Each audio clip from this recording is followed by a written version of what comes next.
No seu consultório, chega um paciente, como saber se o problema é físico, orgânico, ou psíquico ou espiritual? Ah, tá. Essa é uma pergunta que normalmente o paciente faz, né? O qual é o seguinte, existe uma ideia de senso comum de que ou um problema é espiritual ou ele é orgânico. Ah, doutor, meu problema é espiritual ou é orgânico? Isso é uma falha conceitual. Por quê? Porque a mediunidade, por ser uma faculdade de senso-percepção, ela tem um componente orgânico. Tá? É interessante que Kardec, no livro dos médiuns, vai dizer, mediunidade é biológica. É verdade. Tá? Então o que acontece? Quando uma pessoa ela tem uma interferência espiritual, o organismo reage. Tá? Então, o que acontece? Se a pineal, que está no meio da cabeça, capta por ondas eletromagnéticas, como o celular capta uma mensagem, aquela interferência espiritual, ela está arquivada no cérebro, ela vai reagir dentro do cérebro.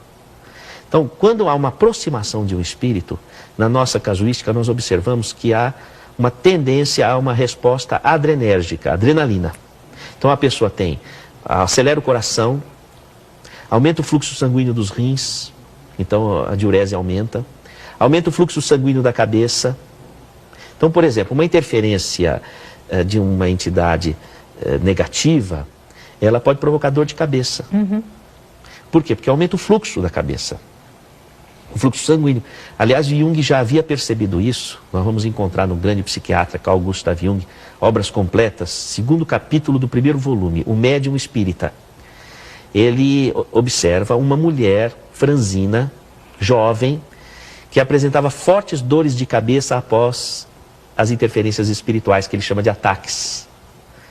E essas dores de cabeça, ela aliviava fazendo movimentos das mãos sobre a cabeça, que a gente chama de autopasse, não é? E no caso dela, aliviava com essa condição. E o Jung chegou, inclusive, a palpar o pulso e a auscultar o coração, como se estivesse percebendo mesmo que havia alguma alteração orgânica naquele processo. Tanto que, para você fazer a diferença entre uma simulação de uma incorporação mediúnica, o indivíduo está teatralizando, ou quando aquilo é real, é o exame físico. Porque a incorporação dá alteração física. Consumo de glicose, aumento da pressão arterial sistólica, aumento do fluxo sanguíneo da cabeça, segundo os nossos estudos ainda heurísticos, né, embrionários, vamos dizer assim, mas nós temos observado dessa forma. Então o que acontece? O indivíduo pode ter aumento de pressão arterial por origem espiritual. Quando a entidade sai, a pessoa volta à pressão normal. Então nunca consegue ajustar um antihipertensivo. Entendeu? Se ela toma o remédio da pressão, abaixa muito. Se não toma, tem picos. E não consegue ajustar. Mesma coisa, se há consumo de glicose, como que faz o diabético? Não consegue acertar os níveis de glicemia. Entende? Porque fica flutuando de acordo com as interferências espirituais, de acordo com essa nossa hipótese de trabalho. Não é? Agora, quando a pessoa tem uma mediunidade dominantemente de desdobramento, que ela sai fora do corpo, o efeito é o contrário, é colinérgico. Colinérgico é o seguinte, ao invés da adrenalina, é a acetilcolina. Então o que acontece? A pessoa tem uma diminuição do batimento cardíaco, uma queda da pressão arterial, e ela tem um aumento da peristalse, do movimento do aparelho digestivo. A barriga ronca, faz barulho, faz... não é? E essas pessoas que têm esse desdobramento, elas exalam energia, exalam ectoplasma. Então as pessoas se sentem bem perto dela, mas ela se sente desgastada com as pessoas. E esse excesso de ectoplasma que ela exala, torna ela muito interativa mentalmente. Ela sente o que o outro sente, sente a psicosfera espiritual que a envolve. E aquilo pode ser tão difícil que o organismo reage, recolhe no metabolismo esse ectoplasma, desvia essa energia e a pessoa começa a formar cistos, tumores, miomas, cistos ovarianos, cisto de tiroides, cisto hepático, cisto renal, ou então ela tem sangramentos, porque é uma forma de perder esse ectoplasma, metrorragias, que a medicina não consegue entender o que está acontecendo. A pessoa sente uma depressão que não se trata com remédio nenhum, não consegue tratar, porque já está envolvendo outra esfera, que é a senso-percepção mediúnica. Precisa agregar os tratamentos, não é? Então, o raciocínio clínico se mantém.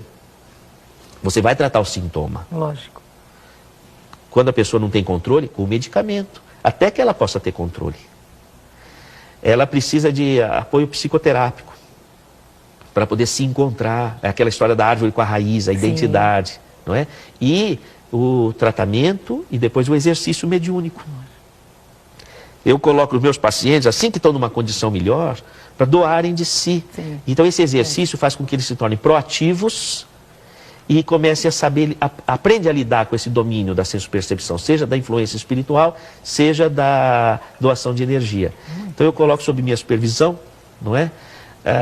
E isso muda o prognóstico da medicina, essa integração com essa parte espiritual. Eu pude acompanhar uma terça-feira e é brilhante esse trabalho onde você vê, o que você está dizendo aqui é visto, né? A olhos vistos você consegue perceber isso, realmente. É muito interessante a evolução clínica, sim, sabe? Você acompanhar o caso e ver que casos que a medicina não dava um prognóstico favorável e começa a mudar o perfil, sabe? Eu ainda acho que é uma pontinha do novelo que nós estamos puxando, isso, sabe? Tem muita coisa a se pesquisar ainda nesse assunto.